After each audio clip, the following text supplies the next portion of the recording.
Good morning. This is Dale Leslie, and welcome to Dixboro.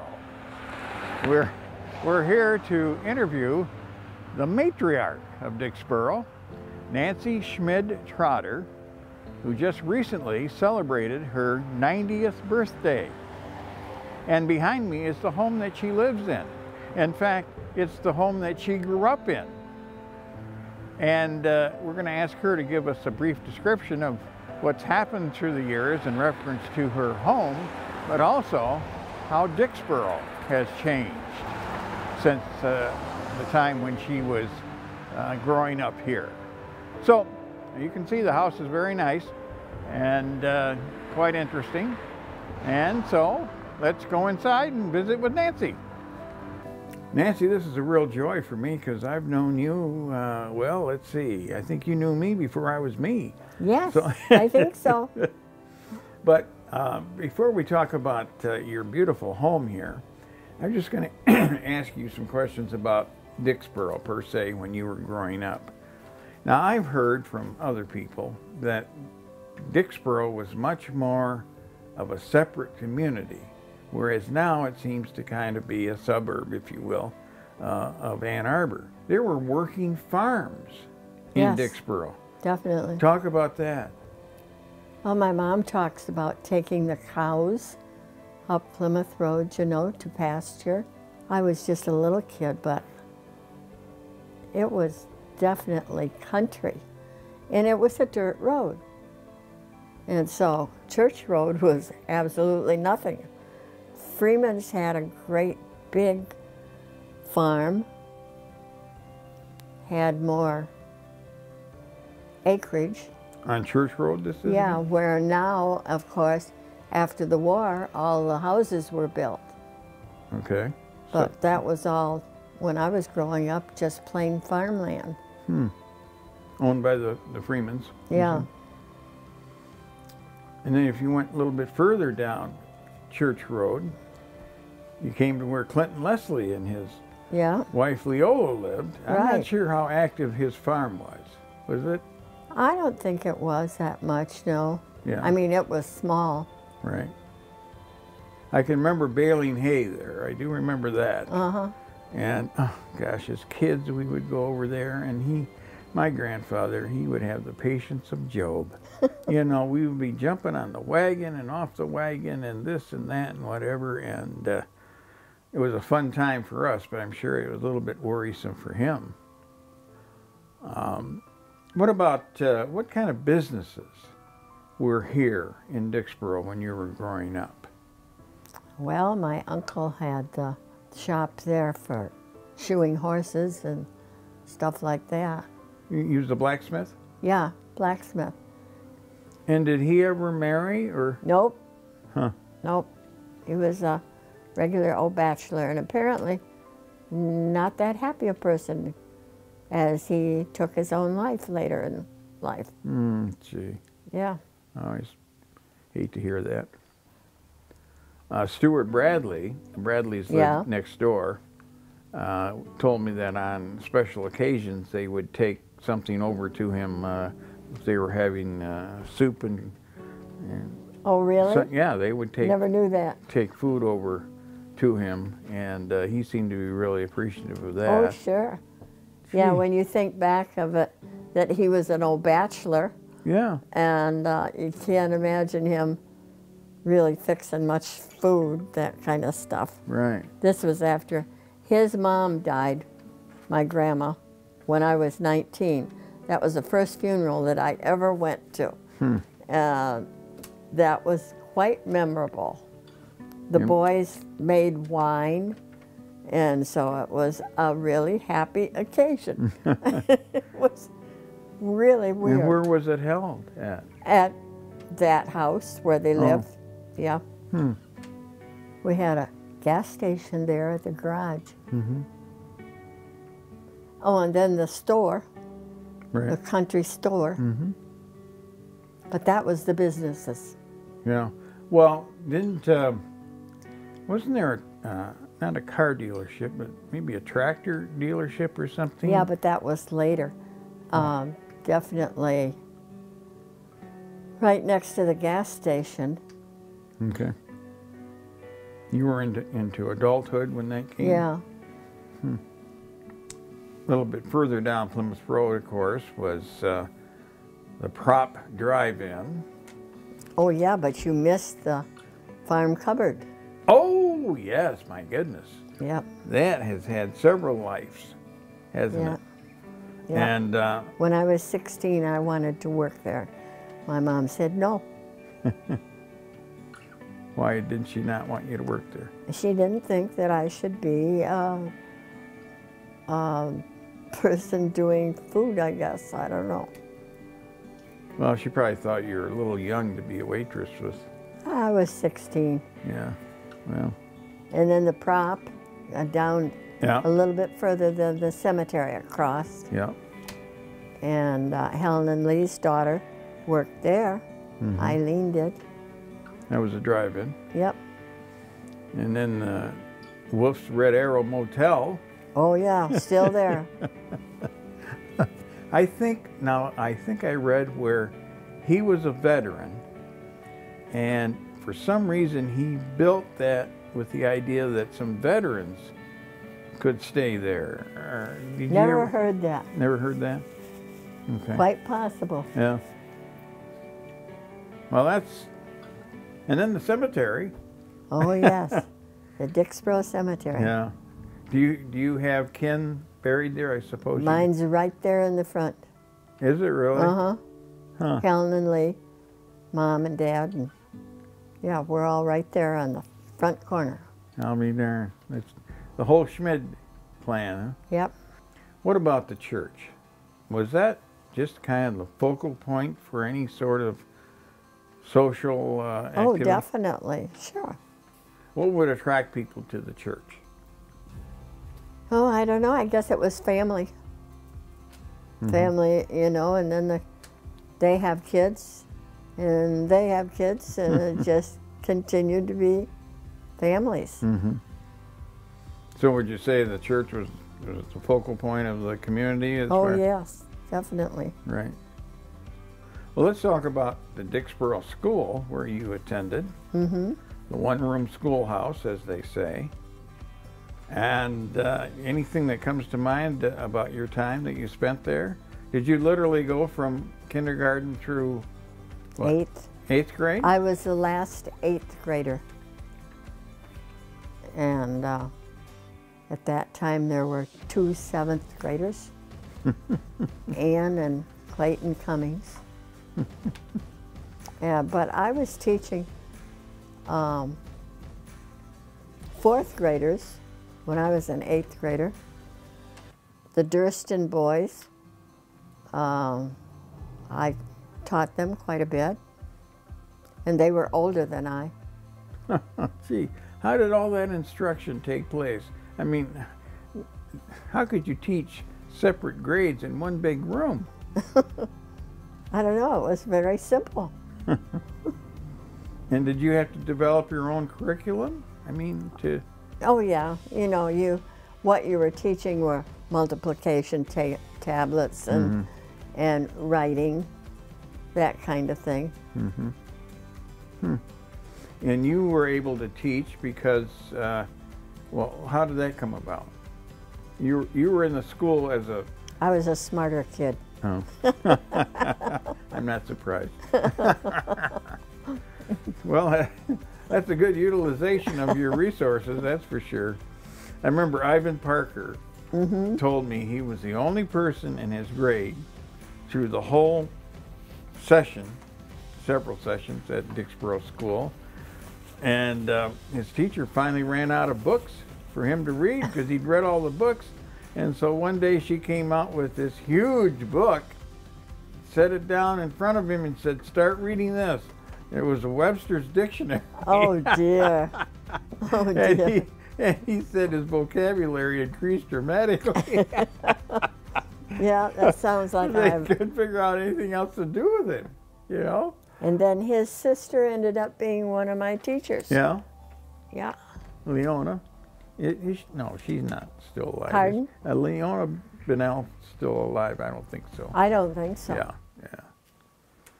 So, Yeah, she'd have to be about 120. Well, yeah, I know. I know. Time goes by so fast.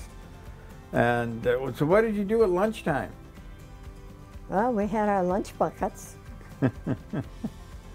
Was not very noticeable, I guess. Had our peanut butter and jelly sandwich. And how was it? How was the building heated? Oh, there was a big pot-bellied black stove in the corner. And that kept it warm? Yeah, good enough. Well, now they've kind of, not kind of, they have modified the exterior by adding that stage. And I guess there's some seating there, but how did you feel about that when they built onto the back of the school? I think it's pretty neat because that way there is electricity and stuff for the church to do their things going on out there. I think it's worked out very nicely. They just put a new front porch on too. Oh, they did? I guess I didn't notice that. Yeah. Oh, that was necessary, wasn't it? I guess so. Huh. Nancy, what about a life in a one-room schoolhouse?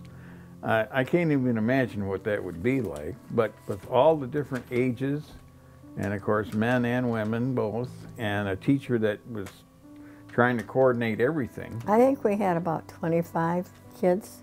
Oh, is that right? And, you know, from kindergarten through 8th grade. Oh. So there were not very many in each grade. Okay. Like I say, I was the only 8th grader when I left to go to Ann Arbor to high school. And the kids were, you know, you'd have maybe 3 kindergartners, and they were quite a mix. Right.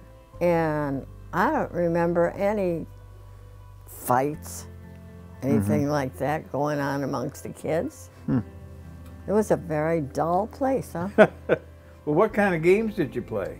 Well, like when we were outside, we'd play Ante-I Over and a lot of ball type games. Yeah. Now, during the holidays, especially at Christmas time, did you have a special celebration?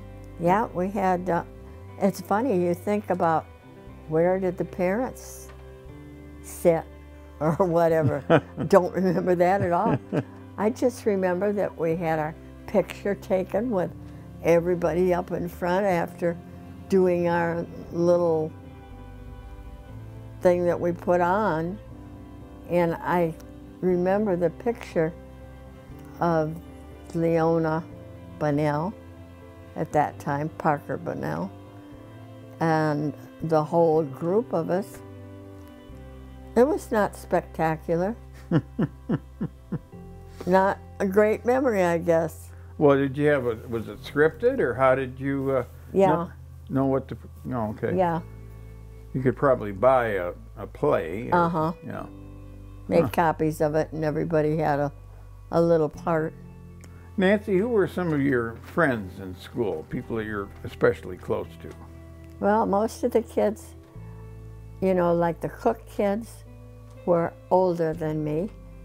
And Jack Snedeker, oh yeah, he ran around the schoolhouse and got his nose broke, I think. But they were a little bit older than I, and went on to high school, and I was still here. But my best friend, of course, was Ann Gale, and she just lived 3 houses down. Cooks lived only 2 houses down. So, you know, everybody knew everybody in Dixboro, it seems like. There was Nancy Staley, well, that was Voorhees Road, which was really out of Dixboro. But let me see, then there were the Durston kids. They lived down Dixboro Road. And of course our teacher, she just lived down Dixboro Road too, so everybody was close. After I was out of Dixboro School, Phoebe Judson was a teacher down here too, but she lived down more on Plymouth Road. out of Dixboro, really. Yeah. Frederick, were the Fredericks. Yeah, but they went to church, see, so everybody was combined. Either you lived right here in Dixboro, or they went to the church, so that they weren't that far away from Dixboro. Mm-hmm. Nancy, I know that you went to University High School, which was a school sponsored, owned, I guess, for that matter, by the University of Michigan. And there were some other students from rural areas that came to their school. It was a laboratory school, I think. But anyway, what was it like to go from Dixboro to university From school? a little country school to go into town. For one thing, you had to pay to go to University High School. Okay. Which is funny when you look back on it, because Ann Arbor High, you didn't pay. Right. And my folks certainly didn't have any money. My folks, my mom had chickens and sold eggs. And that was the money, $40 a year that you had to pay to go to U High. So it was quite different to go from a country school to a city school. And that I rode with the Cook boys. They drove and so on. Were you a little bit intimidated? I mean, or did, I mean... Well, I don't know. There were some other country kids that came in too, you know. Oh, I see. But there were the doctor's kids. Yeah. And the country kids. And so what a mix, huh? We were quite mixed. Yeah. Well, let's put it this way. Your grammar probably improved dramatically. Oh, yeah, probably. What was the atmosphere like when you were in school at U High or university school, especially during the war? Yeah, you know, it's funny. I don't have memories of high school having to do anything with the war. I don't remember us really talking about it. It's just regular kids. The football, dancing, anything like that. It was just... Well, were there children whose parents were in World War II? Or... All I remember is doctors' kids. Do you remember Badgley? Badgley? Dr. Badgley? No. No. Who was that? Well, that was one of the daughters that we had. And she was a really nice kid. You know, didn't look down on us like some of the kids did. Yeah. Well, give us a rundown on the Schmids that you grew up with, and obviously were a part of. From top to bottom, who was the oldest? And my dad. My dad was the oldest. Gottlieb. Okay. And then it was Emily. And then Herman. And let me see, Lydia. Lydia died probably when I was about 3, because I don't remember her at all. And Fred was the youngest. So there were quite a few Schmids. Yeah, there were 5. And your dad, was he by far the oldest of the family? Oh, yeah. Yeah, in fact, he had to drive into town, drive the horses into town to get the doctor when Fred was born, the youngest. See, so Fred was born in the house down here? Yeah. See, I remember Fred, of course, best. Yeah. And I remember when we celebrated the schoolhouse centennial, I asked people, you know, how far they traveled to come to the centennial celebration, and Fred by far was the winner because he came across the street. That's all further he had to go. Yeah, right. Oh, he was a nice man. Yeah, he and his wife looked after the church. Oh boy, didn't they ever. Yeah. Yeah. His wife, Ruby, always checked on the lights at the church. Oh, yeah, I know. Yes. And if you left the light on, if you'd been in the building, you left the light on, you got a call at home. Yes, she did. Oh, gosh. So, how did your dad and your mother meet? What was her maiden name? She was a weed. A weed? W-E-E-D? Yep. Lived at Geddes. Just, down that way. On Geddes Road? Went to school at Geddes School. Okay. But I don't know how they actually met. I think something to do with Andrew Gale and his, Genevieve. Do you remember Genevieve? No, that was way before your time. But it had, they sort of lived across the street. And so I think it was kind of that way. Yeah, yeah. And my dad was 10 years older than my mom, so. Oh, gee. Wow. Yeah. And what did your dad do for a living? Gottlieb? Well, he ended up working for the county roads. So before that, he worked at some kind of a gravel pit. And so it was locally. Mm-hmm. And talk for a minute about the beautiful gardens, the garden that he would have every year. I'm sure you got involved in that. Well, definitely. Pulling weeds? No, I really didn't. Oh. It's funny, when you talk to my nephew, Barney's son, he learned a lot more from my dad than I did, I think. Definitely.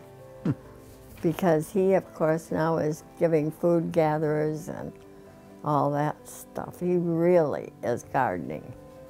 Well, describe the garden. I mean, I well, this is 1 acre. Okay. And the front half was garden when my dad was around. Wow. And he was still trimming cherry trees out here in front when he was 90. So. And what would the garden consist of? Oh, well, he had corn and potatoes and, big stuff, not just little things like beans or peas. And we always planted peas on Good Friday.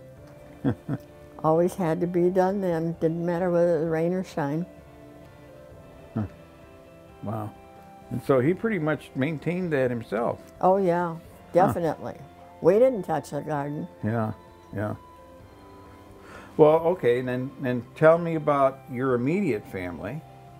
Gottlieb being your father. Yes. And your mother's name was? Ethel. Ethel. So go on down the pecking order there. Then they had Helen and Bernard, and then me. Oh. And how many years apart were you, the three of you? Well, my sister was 15 years old when I was born. Oh my gosh. And my brother was 12 years old. Things I remember about when we were having breakfast in the morning, my brother was still living here. And he always made a mess in the table. Every morning I got to eat after he did. I remember that quite well. And then when the war came and he went to war, I was, 12 years younger. Mm-hmm. Really didn't make that much impression on me. Yeah. I can remember when he was supposed to leave with his unit from Florida, someplace down there, and he got appendicitis. So he didn't get to go with his unit. Yeah.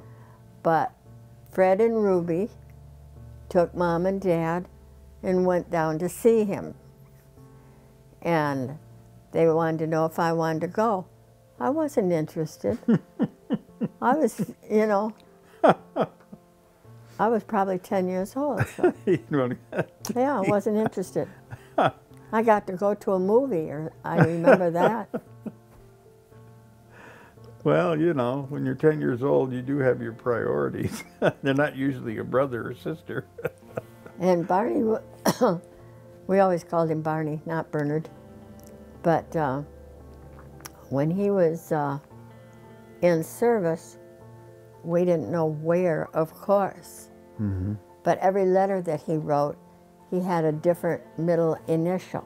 Oh. And that spelled out where he was. Oh. He was on Tulagi, the island. Where's that? Out in the middle of the Pacific someplace, who knows? So he was in the Navy? No, Army. Oh, he was in the Army. Oh. Uh-huh. Wow. Well, there must have been quite a few people from Dixboro, because my dad was in, and I think he and Barney were about the same age. And Bob Reif, another person that was in, and I'm sure there are a host of others that I'm not even aware of. Yep. You know, I asked my mother one time, I said, how did you manage? Because she was still relatively a newlywed. How did you manage, you know, not having my father there for, I guess, 2 years? Mm-hmm. And she said, Dale, everybody had someone that was in the war. Right. And so you couldn't very well feel sorry for yourself because everybody was affected by it. And I always remember that. She told me one time. See, Barney wasn't married when he was in the service. He met his wife, Arlene, after he got out of the service. Mm-hmm. Yeah. And was Helen married then? Yeah. Oh. What kind of relationship did you have with her, being 15 years apart, you said? Yeah. It was like having another mother and father, because her husband, Lee, was 20 years older than I. Oh. So, you know, he used to take Mom when we had to go places and everything. During the war, when they'd go grocery shopping, I'd ride along. Mm-hmm. We'd park on Washington Street while they'd go and do their shopping and stuff and sit there and watch the people. Now, I remember as a child, my parents and Lee and Helen were friends, good friends. And I remember, did they live upstairs for a time? Here.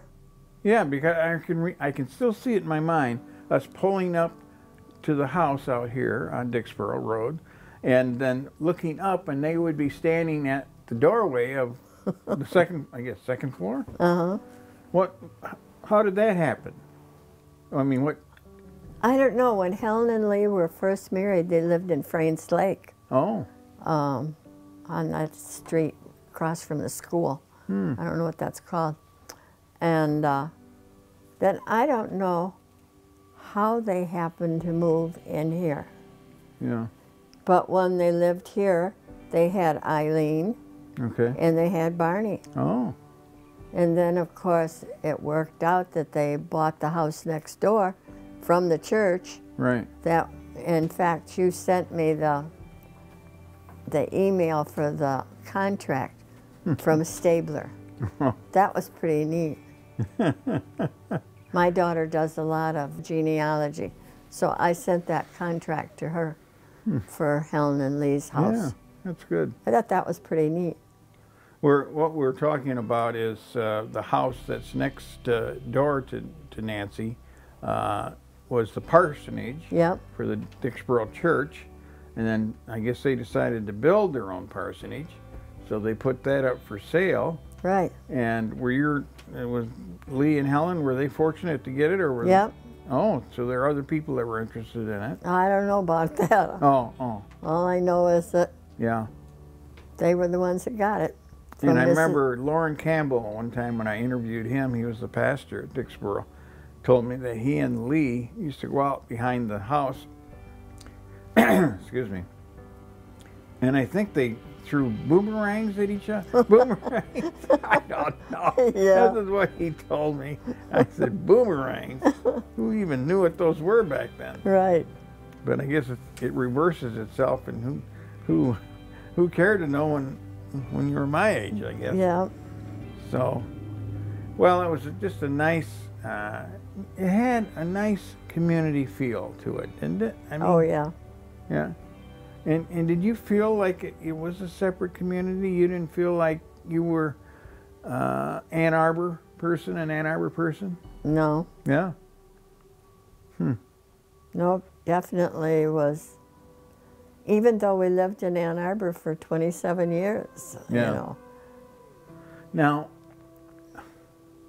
I think you told me this, that your mom and dad lived, before they moved in here, where did they live? Up on Popkins, Oh, Earhart Road. Yeah. Oh, okay. Yeah. They did. Yeah, my dad and John, one of his brothers, worked the farm up there on Popkins. And what attracted them to this home? I mean, you know.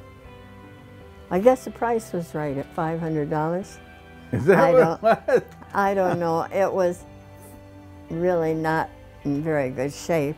Yeah. The siding and everything was curved, and Mom complained a little bit about the kitchen floors were frosty in the winter time. Wow. It was pretty chilly. Yeah. So they made some improvements, it sounds like. Yeah. Huh. They really couldn't afford, you know. Yeah. Yeah. Well, and But I was thinking the other day, before we added on here, this bedroom, which became the wood room, but anyhow, the bedroom was Pa's and Barney's, and they shared a bed. There was no closet. They didn't have all the clothes that you have nowadays. yeah. And Mom and I, in the other bedroom, shared a bed. And there was a closet under the stairway, I remember. But you just didn't have all this stuff that you have nowadays. Boy, that's the truth. I've been sorting through some of mine, and it's amazing what you accumulate. Yeah. So I remember reading that people in Ann Arbor, now this may be before your day, but people in Ann Arbor used to have a summer home in Dixboro, where they would, you know, I remember reading this, where they would come out, and it's kind of like today when people have a cottage or something. Yeah. That they would come out, they felt it was a real treat to come to Dixboro. It was just that far from Ann Arbor. Yeah. That removed them from the town, so to speak. Do you remember anything like that, where people would use this as a... Most of the people that lived here lived here. Yeah, I mean, there must have been practically nothing here as far as to come out here right back then. Yeah. Well, tell me, let's go up in history a little bit, and again, we're on Church Road. The subdivision, they came in. Mm-hmm. How did that evolve? Do you know? It was right after World War II. Okay. And that was, the farm was sold to realtors, you know. So, yep, that's when all the subdivision went in. But was that one master plan for that subdivision, or? I think so. Yeah. Who was you don't know who the main contractor was or anything? And wasn't it geared primarily to veterans? Oh, yes, definitely. Yeah. The price was right. Mm-hmm. And would you say that when those homes went in, it doubled the size of Dixboro? Oh, probably, yeah. Okay. I'd say so. You and your husband, Darryl, moved here. Yeah. And what was the condition of the house when you moved in, and what changes did you make? Some of them were pretty dramatic. Yeah, let me see.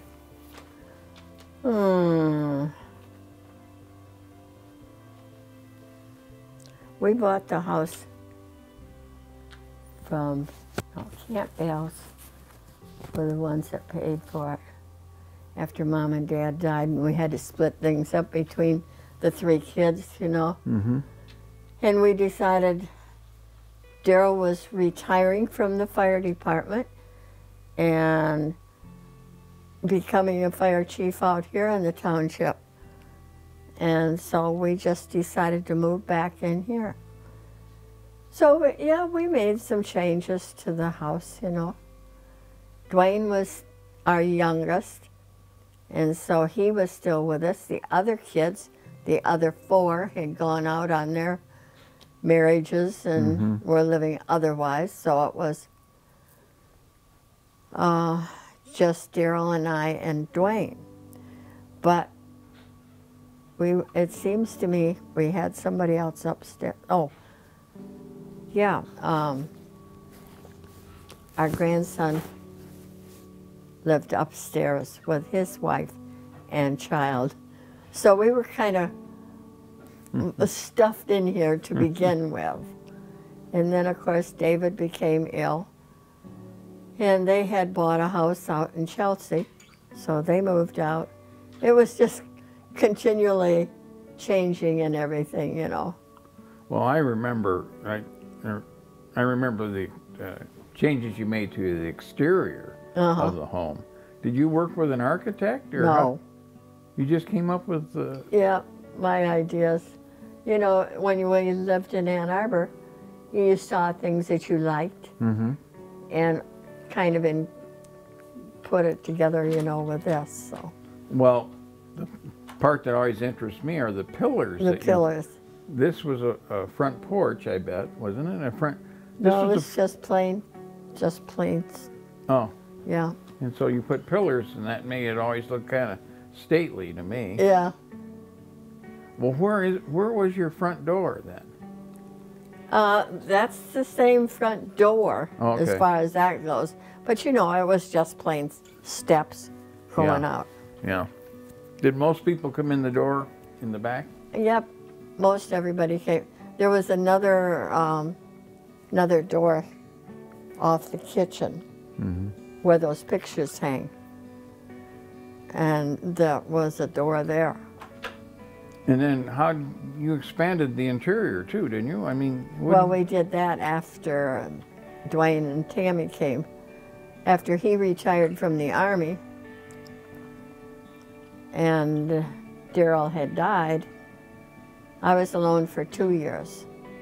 And then they all moved in, and so we added on to the back. So the house kind of doesn't really resemble what it was originally. No, not too much. The dining room is the only original plastered room, because even the kitchen has changed quite a bit. So.